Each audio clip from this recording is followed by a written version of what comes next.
जी respected Irfan साहब, next sentence बोलिए। जी sir, he would be skating champion. He would be skating champion. All right, all comma, right, comma, comma, if he really if he give really give all his time to it. Gives all his time To it. To it. जी इसमें, जी आलिया, जी sir. इसको बेटे ठीक करें। Sir इसमें he would be skating champion all right if he had given all his time to it. Wajiha, sir मैंने जो किया है मैंने किया है he will be skating champion all right if he really gives all his time to it. He really Gives all his time to it. Condition 1 में जैसे rule apply होता है। आपने दोबारा बोल दीजिए। He will be skating champion all right. He will, इस तरह भी हो सकता है, वेरी गुड, इससे भी हो सकता है, और थैंक यू सर। गुड, और यहाँ पर ये आपका Second form. गिव भी हो सकता है, वेरी गुड। जी कोमल परी साहबा गुड़िया, जी मेरी बहन, जी सेकंड फॉर्म आएगी if he really gave all his time to it. He will be skating champion all right if he gives, बेटा दोनों दुरुस्त है, दोनों तरह से ठीक है ये। जी लास्ट Okay, sir. सेंटेंस, जी लास्ट सेंटेंस। जी sir, he had watched he had her watched her her in in bewilderment bewilderment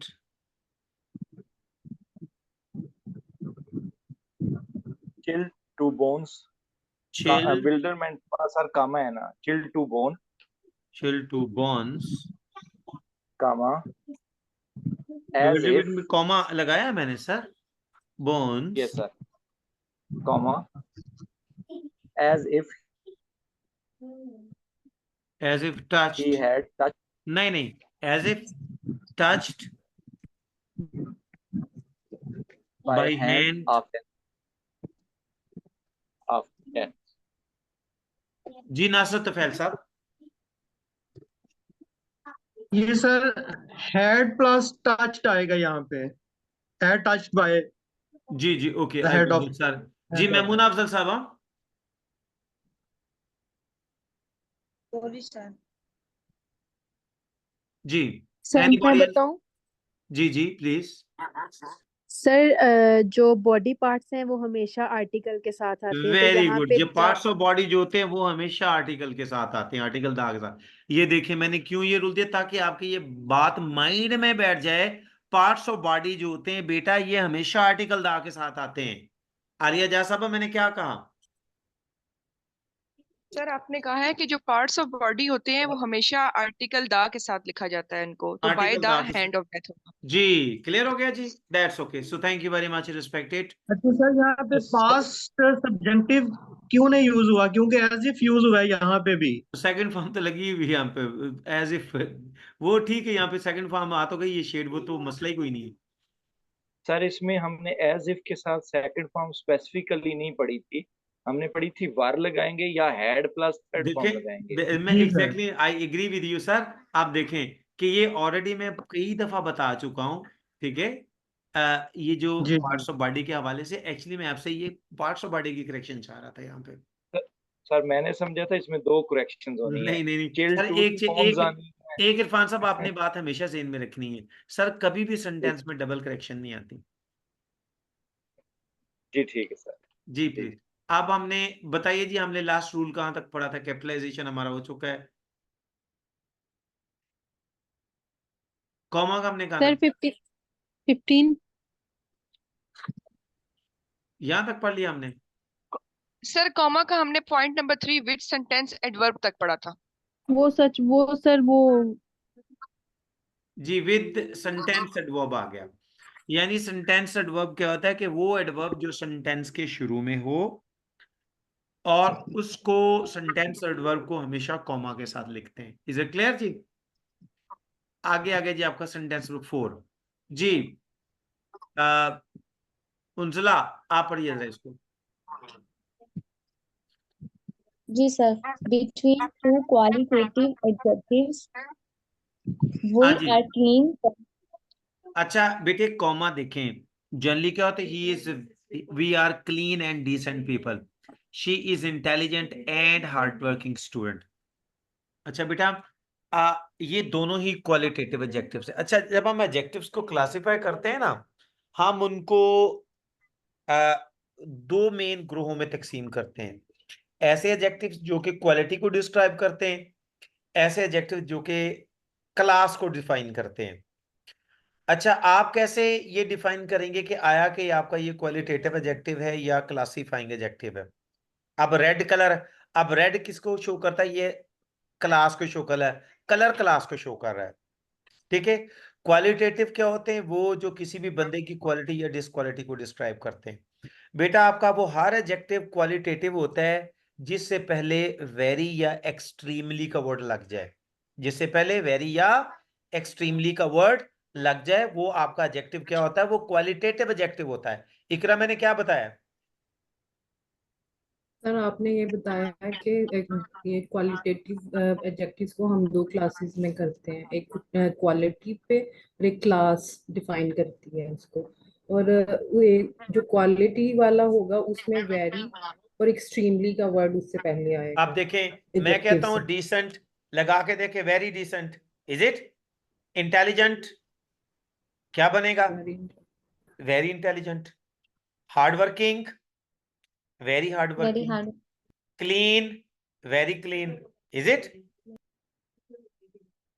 ऐसे ही है ना? Yes sir. Yes sir. Chinese, Yes sir, ऐसे ही। चाइनीज के साथ वेरी लग जाएगा? हाँ सर। नहीं लगेगा। इसका मतलब चाइनीज जो है ये क्या है? ये आपका क्लासिफाइंग है, क्लास। क्लास को शो कर रहा है। और क्लीन जो है ये आपकी क्वालिटी को बयान करता है। Is it clear? तो जब दो क्वालिटेटिव एडजेक्टिव इकट्ठे आ जाए ना, तो बेटे आप उनको एंड के साथ भी लिख सकते हो और उसको कॉमा के साथ भी लिख सकते हो। जी अब्दुल मईद साहब, मैंने क्या बताया है?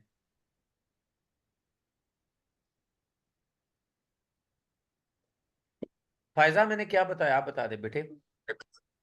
सर आपने बताया कि जब एक सेंटेंस में दो क्वालिटी वाले एडजेक्टिव आ क्वालिटेटिव जाएं तो बेटा सामने लिखा है मेरी बहन, स्टेटमेंट में पढ़ो ना। बिटवीन टू क्वालिटेटिव एडजेक्टिव आ जाए तो हम उसको एंड और कॉमा दोनों के साथ लिख सकते हैं। हम्म, हाँ जी, बिल्कुल जो है दोनों के दरमियान आप जो है एंड भी लिख सकते हैं और कॉमा भी लिख सकते हैं। आप जरा इस एग्जांपल को पढ़ दीजिए। We are clean comma decent people. We are clean and decent people दोनों आ सकते हैं। नेक्स्ट सेंटेंस में बेटे, she is intelligent comma hard working student and she is intelligent and hard working student. Very good जी। जेब अब्बास तीम साहबा, rule 5 को पढ़िए मेरी बहन।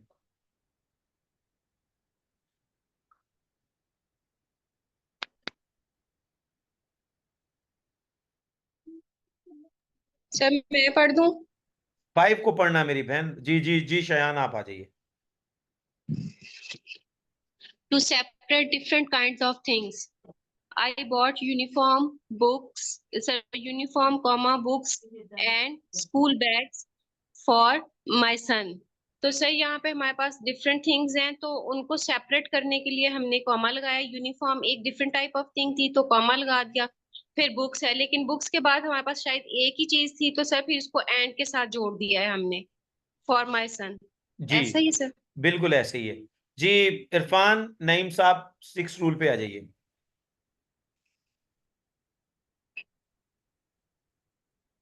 इरफान नईम साहब, इरफान नईम साहब आप माइक खोलें। इरफान नईम साहब मेरा ख्याल आपका माइक बंद है। जी मोमिना अफजल, सर मैं मैमूना अफजल साहबा। यस सर, 6 रूल है विद कम्प्लीमेंट्री वर्ड्स लाइक तो सर पहले और कॉमन हो जाता। तो इसी सर। तरह मे आई कम इन सर, और इसी तरह जब मैडम आ गया, madam comma I have great regard for you, तो इसमें भी जब मैडम के बाद कामा आ गया है। इसी तरह लास्ट जो इसमें लिखी हुई example, help me comma please, help me, यानी कि उस स्पेस को हमने कामा से शो किया है, हेल्प मी प्लीज। तो इस तरह से सर यहाँ पे कामा आया। अच्छा देखें बेटे, अगर सर का लफ्ज आ जाए या मैडम का लफ्ज आए, वो सेंटेंस के शुरू में हो या एंड पे। अगर सेंटेंस के एंड पे है तो कॉमा उससे पहले लगेगा, अगर सेंटेंस के शुरू में है तो कॉमा उसके बाद लगेगा। ठीक है। प्लीज का लफ्ज, अगर प्लीज का लफ्ज सेंटेंस के शुरू में है तो उसके बाद कॉमा का इस्तेमाल नहीं होगा। अगर प्लीज सेंटेंस के एंड पे है तो उससे पहले कॉमा का इस्तेमाल लाजमी किया जाएगा। जी इकरा मैंने क्या बताया? सर आपने ये बताया कि अगर सर का वर्ड एंड पे आएगा तो उस कॉमा उससे पहले आएगा, और अगर शुरू में आता है मैम और या हेल्प मी तो वो कॉमा उसके बाद आएगा। जी प्लीज का लफ्ज अगर सेंटेंस के शुरू में है तो उसके बाद कोई कॉमा का इस्तेमाल नहीं होता। अगर प्लीज का लफ्ज आप सेंटेंस के एंड पे लिखेंगे ना तो प्लीज लिखने से पहले आप कॉमा लगाएंगे। जी सर जी सर ये जो सेकंड वाला है, madam I have great regard for you, अगर हम लोग जो है मैडम को एंड पे ले जाते हैं तो फिर यू के बाद कॉमा लगा के मैडम के एंड पे डॉट लगेगा। बिल्कुल ये ऐसे ही कॉमा होगा। मैडम से पहले लग जाए। जी बेटे ये ऊपर ऐसे ही है ना, ये बिल्कुल जैसे साइन ऑफ इंटरोगेशन है ना, मे आई कम इन सर, यहाँ पे परमिशन मांग रहा है वो। ठीक है। आप अगर मैडम को आप एंड पे जी लेके आते पहले कॉमा लगाएंगे। आप यूं कहना चाह रही है ना मेरी बहन, ये कहना चाह रही जी है ना? सर, यूं ही। हाँ जी बिल्कुल ऐसे ही जी होगा, सर। ऐसे ही है। जी जी इसका स्क्रीनशॉट लें उंजला, स्क्रीनशॉट लें जरा। ले लिया? जी हाँ जी सर। ले लिया। जी सर। नेक्स्ट चलिए क्वेश्चन नंबर 7। जी कोमल परी साहबा।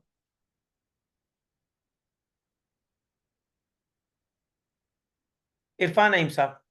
सर सर ये काइंडली पीछे वाली स्लाइड दिखाइएगा, मेरा एक क्वेश्चन है। हाँ जी सर यहाँ पे हमने देखा है कि ऊपर जो सेंटेंस है 5th पॉइंट पे, उसमें है I bought uniform comma books and school bag. Sir इसमें एंड से पहले कॉमा नहीं है। सर नहीं जब है। हम 6 पॉइंट पे आते हैं, सर जब हम 6 पॉइंट पे आते हैं with complimentary words like sir comma और मैडम, तो इससे पहले कॉमा है और से पहले और एंड से पहले भी कॉमा है। तो सर ये कैसे, मतलब इसको हम देखेंगे इस रूल को? वेरी गुड क्वेश्चन आपका, बड़ा अच्छा क्वेश्चन है जी आपका। अब देखें बेटे, इसको बोलते हैं आमतौर पर, ये सेंटेंस देखिएगा, आई बॉट, तमाम बच्चे जरा ध्यान से, I bought shoes, milk and meat. ये इसी किस्म का क्वेश्चन है ना आपका कि एंड से पहले कॉमा क्यों नहीं आया। जी जी सर। शूज को दूध के साथ रखा जा सकता है, नहीं। नहीं और दूध को गोश्त के साथ। नहीं। जब सारी चीजें इंटायरली डिफरेंट हो तो वो बेटे आप एंड से पहले भी कॉमा लगाते हैं, और एंड से पहले लगने वाले कॉमा को ऑक्सफोर्ड कॉमा कहते हैं। एंड से पहले लगने वाले कॉमा को ऑक्सफोर्ड कॉमा कहते हैं। अब देखें, यूनिफॉर्म, बुक्स, स्कूल बैग, ये एक ही यूनिट है ना, ये सारी की सारी जी सर। एक्सप्रेसिस किसकी हैं? स्टूडेंट की है ना। जी सर। लेकिन ये सारी सर मिल्क एक्सप्रेसिस, और मीट तो खाने वाली चीजें हैं, तो ये एक क्लास में नहीं आएंगे। नहीं मेरी बहन, ये कैसे? आप यूनिफॉर्म को बुक्स को बैग स्कूल बैग में रख सकते हैं, जी सर। लेकिन आप एक ही बैग में जूते, दूध और गोश्त नहीं रख सकते। नहीं नहीं सर। इंटायरली डिफरेंट चीजें ये, बिल्कुल डिफरेंट चीजें। जब बिल्कुल डिफरेंट चीजें हों तो फिर आप बेटे ऑक्सफोर्ड कॉमा लगाते हैं, एंड से पहले भी कॉमा लगाते हैं। जी वजिया समझ आई सर बेटा?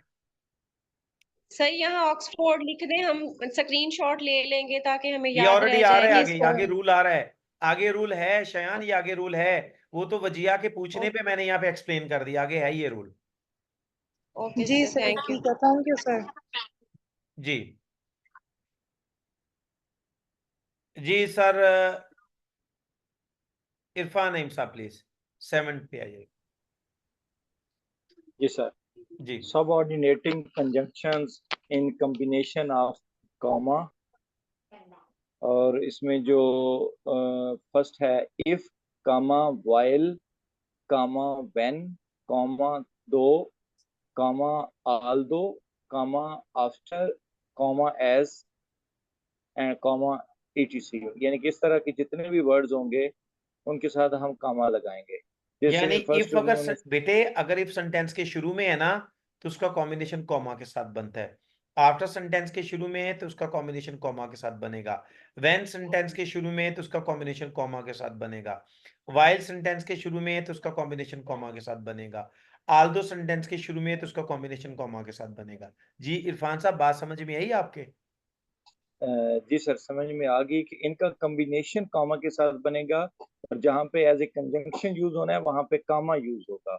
इफ जी के साथ आगे नेक्स्ट जो क्लास मिलेगी वो कामा के साथ मिलेगी। हाँ जी इट डजंट मीन कि इफ के साथ आना है, इट जी मीन कि इफ के साथ जो सबऑर्डिनेट क्लास आएगी उसके साथ आएगा। बिल्कुल, ये देखें ये सबऑर्डिनेटेड कंजंक्शन का मतलब ही है कि क्लास की बात हो रही है। जी सर। जी जी इज इट क्लियर बेटा, ये समझ आ गई पॉइंट? किसी बच्चे का सवाल तो नहीं इस पे? नेक्स्ट चलें जी, नो सर। 8 पॉइंट पे चलिए सर।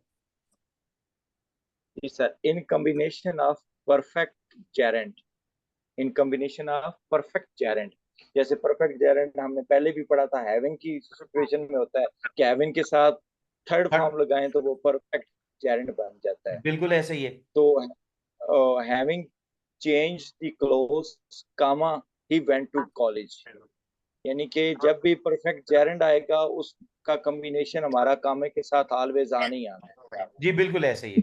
क्लियर हो गया जी सबको? जी प्लीज नेक्स्ट पे आ जाइए। जी सर, बिफोर टैग क्वेश्चंस, इनके अगर क्वेश्चन को टैग करने से पहले कामा लगाएंगे। अच्छा बेटे एक चीज इनमें रखिएगा, टैग क्वेश्चन क्या होता है कि एक स्टेटमेंट के साथ छोटा सा क्वेश्चन टैग कर दिया जाता है, एक छोटा सा क्वेश्चन टैग कर दिया जाता है। अगर आपकी स्टेटमेंट पॉजिटिव है ना तो आपका टैग क्वेश्चन हमेशा नेगेटिव होता है, और अगर आपकी स्टेटमेंट नेगेटिव है तो आपका जो टैग क्वेश्चन वो हमेशा पॉजिटिव होता है। ठीक है, बात की समझ आई मैंने क्या बताया? जी इरफान साहब इसको नो सर, नहीं समझ रहे। रिपीट कर दें सर, रिपीट कर दें इसको। सर बेटे समझ आ गई है सर? जी इरफान साहब समझाइए, आप बच्चे दूसरे भी अ, समझ, उनसला इसके सर स्क्रीनशॉट ले लो। जब भी टैग क्वेश्चन वाले सेंटेंस आएंगे उसमें अगर स्टेटमेंट हमारी पॉजिटिव है तो जो टैग क्वेश्चन आएगा वो नेगेटिव फॉर्म में आएगा, और जब भी हमारी स्टेटमेंट नेगेटिव आएगी जो टैग क्वेश्चन आएगा वो पॉजिटिव फॉर्म में आएगा, बिल्कुल और इन दोनों के दरम्यान में काम आएगा। जी, इन दोनों के दरमियान। अच्छा बेटा जो बच्चों ने क्वेश्चन किया ना के साथ रिपीट कर दें। बेटा ये स्टेटमेंट देखिएगा, यू लाइक टी, ये प्रेजेंट एंड डेफिनेट टेंस का फिक्र है, तो टैग क्वेश्चन में जो हेल्पिंग वर्ब आना है प्रेजेंट एंड डेफिनेट टेंस का आएगा।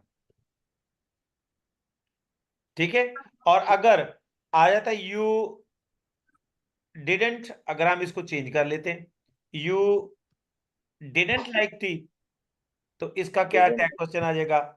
Did you? Is it clear? जी जी बेटे बोलिए बोलिए। और अगर आपका स्टेटमेंट इंपेरेटिव है, अगर आपकी स्टेटमेंट इंपेरेटिव है तो आपका टैग क्वेश्चन हमेशा फ्यूचर एंड डेफिनेट में आएगा। नासिर साहब जरा आप एक्सप्लेन कीजिए, आपने सुनी है मेरी बात। जी सर, आपने बताया है कि जब भी स्टेटमेंट जो है वो उसके साथ जो क्वेश्चन आता है, अगर स्टेटमेंट पॉजिटिव है तो क्वेश्चन जो है वो नेगेटिव होगा, और अगर स्टेटमेंट नेगेटिव है तो क्वेश्चन जो है वो पॉजिटिव होगा। Very good. और जिस टेंस में स्टेटमेंट होगी ना, उसी टेंस का जी जी हेल्पिंग वर्ब लगेगा। जिस टेंस में स्टेटमेंट होगी उसी जी जी टेंस का हेल्पिंग टेंस का वर्ब लगेगा। helping verb आएगा। लेकिन अगर आपकी स्टेटमेंट इंपेरेटिव है, अगर आपकी जी स्टेटमेंट इंपेरेटिव है, इंपेरेटिव है। तो फिर आपका टैग क्वेश्चन हमेशा फ्यूचर इंडेफिनिट टेंस में आएगा। जी सर ठीक। और अगर एक और चीज है, अब हो जाता कि हेल्प मी, कैन यू। अब एक और ये भी ले लें।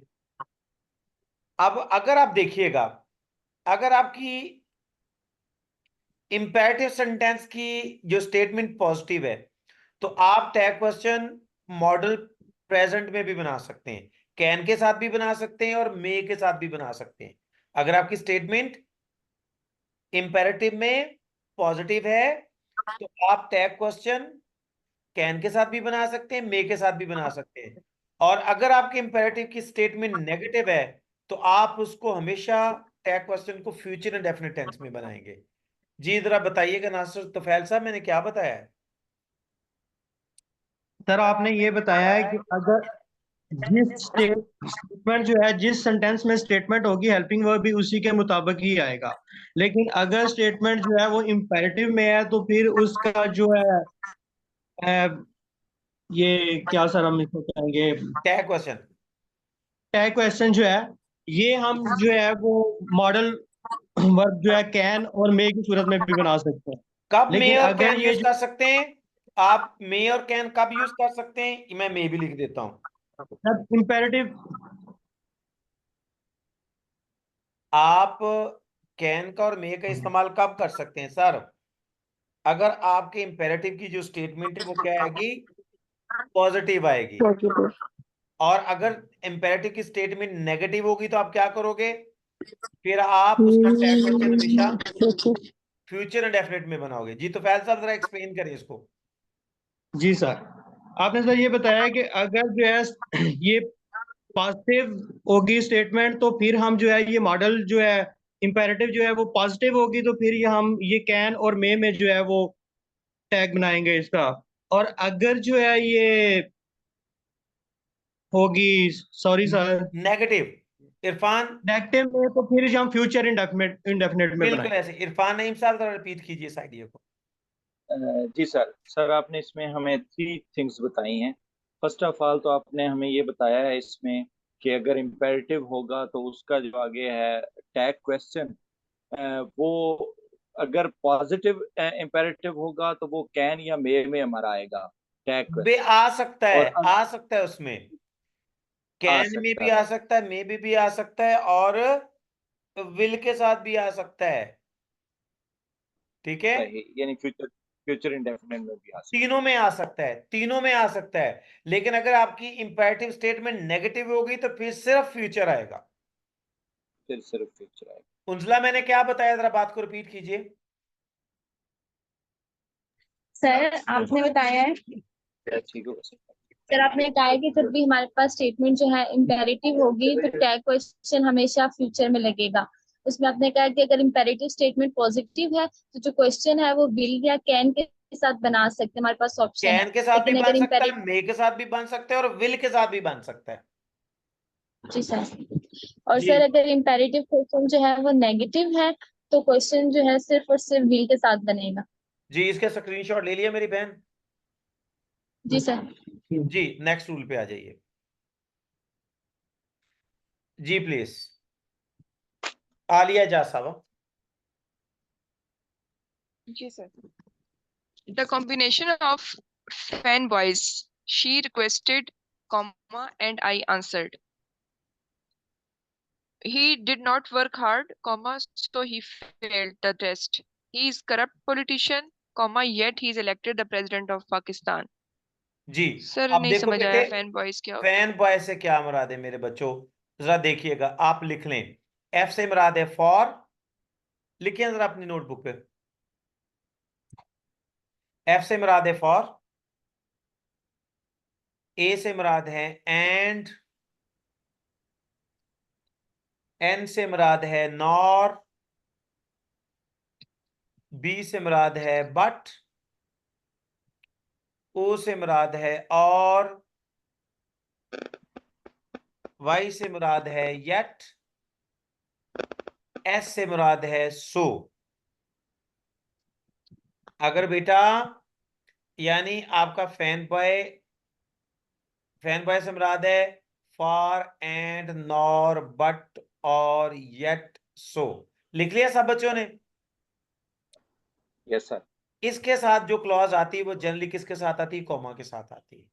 जी इरफान नईम साहब जरा एक्सप्लेन कीजिए मेरी बात। जी सर। सर आपने कहा है कि फैन बॉयज जैसे एफ से फॉर, ए से एंड, एन से नॉर, बी से बट, ओ से और, वाई से येट और एस से सो, हाँ इसके जी, साथ जो क्लास भी आएगी वो कॉमा के साथ आएगी। वो इसके साथ जो भी क्लास शुरू होगी, इन वर्ड्स के साथ जो भी क्लास शुरू होगी वो कॉमा के साथ शुरू होगी। ठीक हो गया जी? जी जी बेटा किसी सर बच्चे फॉर का की जी एग्जांपल काइंडली, फॉर की एक एग्जांपल दे के समझा दें काइंडली। और sir for, FOR, for first word. you can trust me, comma, for I am sincere to you. You can trust me, comma, for I am sincere to you. जी आ गई समझ बेटे? Sir अगर ये start में आ जाए, yet start में आ जाए, फिर कॉमा लगे, फिर आगे नहीं दूसरी येट बेटे, येट जो है ना ये जनरली आपकी जो फैन बॉयज है ना सेकंड क्लास में ही प्लेस होती है। ये जो सर फैन बॉयज है ना ये जनरली सेकंड क्लास में प्लेस होता है। जी बेटे सर ये जो फैन बॉयज है कॉमा फैन बॉयज से पहले आएगा। फैन, आप देखो ना बेटे सारा फैन बॉय से पहली एग्जांपल में क्या है? एंड से पहले कॉमा, सो से पहले कॉमा, जी सर ये येट से कंफर्म पहले करी थी, कॉमा। येट से पहले कॉमा। जी बेटे ठीक समझे है ना? या अभी एक बच्चे ने क्वेश्चन किया कि फॉर की एग्जांपल दे, मैंने एग्जांपल दी है you can trust me, comma, for I am sincere to you. आप मुझ पे ट्रस्ट कर सकते क्योंकि मैं आपसे सिंसियर हूं। Is it clear? Yes sir. Sir इसमें सर एक क्वेश्चन आ रहा है ज़हन में। आप दो क्वेश्चन करो बेटे। सर ये जितने हमारे ये वाले वर्ड्स आ रहे हैं फैन बॉयज वाले, सर ये उस कंडीशन में वर्ड्स आएंगे जब दोनों क्लास हमारी जो है इंडिपेंडेंट होगी। फर्स्ट क्लास जैसे आप इंडिपेंडेंट होंगी। शी क्वेश्चन, अब शी क्वेश्चन मीन आगे अगर हम कोई बात नहीं करते तो वो हमारा क्लास कंप्लीट है। कंप्लीट तो एंड आई आंसर्ड, जी सर, एंड आई आंसर्ड फिर एक सेपरेट चीज आ गई जो उसको फिर अब लिंक कर रही है। अच्छा तो इस फॉर्म में लगेंगे तो फिर हमारा इनके साथ कामा लगेगा, अदरवाइज तो फॉर तो बिल्कुल ऐसे ये आप फैन बॉय लगाएंगे तो कॉमा लगेगा। और बेटे एक चीज इनमें रखिएगा, आप फैन बॉयज के साथ दो इंडिपेंडेंट क्लासेस को ही लिंक करते हैं। फैन बॉयज के साथ लिंक होने वाली दोनों क्लासेस क्या होती हैं? वो इंडिपेंडेंट होती हैं। आलिया मैंने क्या बताया? सर आपने बताया है कि फैन बॉयज के साथ हम कोई भी स्टेटमेंट वगैरह लिखते हैं तो दोनों जो क्लॉजेस होंगी वो इंडिपेंडेंट होंगी। जी इरफान नईम सब साहब बीच समझ में आई मेरी बात की? सर मेरा यहाँ पे क्वेश्चन है कि ये दो इंडिपेंडेंट क्लासेस को जोड़ने के लिए हम ये फैन बॉयज जो है ये कंजंक्शंस यूज करते हैं। क्या जी इन नासिर कंजंक्शंस साहब का कोई और भी? जी जी सर बिल्कुल क्या इन यही है कंजंक्शंस का दो इंडिपेंडेंट क्लासेस को जोड़ने के अलावा भी कोई फंक्शन है? सर। वो इसके अलावा ना आप इसको पेंडिंग करें, पता क्या है, अगर हम यहाँ पे जी पढ़ेंगे जी हमारा ये क्वेश्चन की रूल खत्म हो जाएगी। इसके हमारा सेंटेंसेस एंड क्लासेस के ऊपर लेक्चर है, हम इसकी सर्जरी करेंगे, आपको पता चलेगा कि हमने एंड कहाँ पे यूज करना है, सो कहाँ पे यूज करना है, येट कहाँ पे यूज करना है। ये क्वेश्चन आपका पेंडिंग कर लें आप इसको, थैंक यू। ठीक है? जी सर। ये जो आप कह रहे हैं ना, मैं वो भी मेरे माइंड में है, लेकिन बेसिकली फैन बॉयज दो इंडिपेंडेंट क्लासेस को लिंक करने के लिए यूज होता है। ठीक है सर ठीक। जी नेक्स्ट पढ़िए इरफान साहब। Yes, sir. Between two imperative sentences, हाँ जी, comma, do what I say. इन दोनों imperative sentences हैं, उनको दोने के लिए comma यूज। अगर दो इंपेरेटिव सेंटेंसेस आपने लिखने हो ना, तो दो इंपेरेटिव सेंटेंसेस को कॉमा के साथ आप डिस्क्राइब करते हैं। Come on, do what I से। ठीक है, दोनों आपके इंपेरेटिव सेंटेंसेस है, दोनों इंपेरेटिव सेंटेंसेस के दरमियान आप कॉमा लगा सकते हैं। उनसला इसका स्क्रीनशॉट ले जी। नेक्स्ट पढ़िए इरफान साहब। ले लिए। जी sir. In combination of inverted commas में है ऑफ द टू और आउट ऑफ द टू, यानी कि ये दो कॉम्बिनेशंस उन्होंने बताए हैं, ऑफ द टू और आउट ऑफ द टू। इनका कॉम्बिनेशन हमेशा कॉमा के साथ बनेगा, कॉमा के साथ बनेगा। जैसे फर्स्ट सेंटेंस है of the two planes, comma this is planes, comma this is the better. और इसी तरह सेकंड एग्जांपल है out of the questions, comma this is the easier. Out of the two questions आना चाहिए। अब आ गया sir, उनका दोबारा लो इसका screenshot. Out of the to question this is the easier, out of the two questions this is the easier. बेटे of the to या out of the to की कॉम्बिनेशन हमेशा कॉमा के साथ आती है जी। प्लीज नेक्स्ट इरफान साहब। जी बेटा समझ आ गई इसकी? अस्सलाम वालेकुम सर। जी वालेकुम सर ये ऑफ द टू और आउट ऑफ द टू हम ये कब कब लगाते हैं, काइंडली इसको थोड़ा सा एक्सप्लेन कर बेटे जब दीजिएगा। दो चीजों के दरमियान कंपैरिजन हो रहा हो। जी सर। जी प्लीज। तो सर इन दोनों में से कोई भी लगा सकते हैं या स्पेसिफाई है कि कोई भी स्पेशल लगा टेक्निक? सकते हैं, इन दोनों में कोई भी लगा सकते हैं। जी ठीक है। जब भी सुनो बेटे, जब भी आउट ऑफ द टू या ऑफ द टू की फ्रेज यूज करनी है ना, तो ग्रामर ये कहती है उसके बाद आपने हमेशा कॉमा लगाना है। क्या लगाना है? Sir comma. कॉमा लगाना। जी प्लीज। जी इरफान साहब। जी sir. In combination of double comparative degree for proportionality, हाँ जी, यानी कि जैसे ये है कि the higher you go, comma the cooler it is, यानी दोनों कंपैरेटिव हैं, हायर वाला भी और कूलर वाला भी। हाँ जी उनको जब हम ज्वाइन करेंगे तो कॉमा लगाएंगे यहाँ पे। बेटे, जब आपने प्रोपोर्शनैलिटी शो करनी है ना कंपैरेटिव डिग्री के साथ, तो प्रोपोर्शनैलिटी के लिए दोनों डिग्री के दरमियान कॉमा आता है। दोनों डिग्रीज के दरमियान क्या आएगा? कॉमा आएगा। Is it clear? बेटा समझ आ गई? जी यस सर। इसका स्क्रीनशॉट ले लें उनसला। सर ले लिया। जी प्लीज। आप पढ़िए इरफान साहब। जी sir. Sir with firstly, first of all, secondly, thirdly, finally, or lastly, as sentence adverb, firstly is more formal than first। जी, यानी कि जब ये वर्ड स्टार्ट पे आएंगे as a more formal sense में, तो इनके साथ कामा आएगा। जैसे फर्स्ट एग्जांपल है firstly comma we need somewhere to live. इसी तरह सर सेकंड है secondly we need to find work. और इसी तरह थर्डली भी उन्होंने कहा है comma we need proper transport. और लास्ट पे उन्होंने लिखा है finally comma we need healthy and pure food.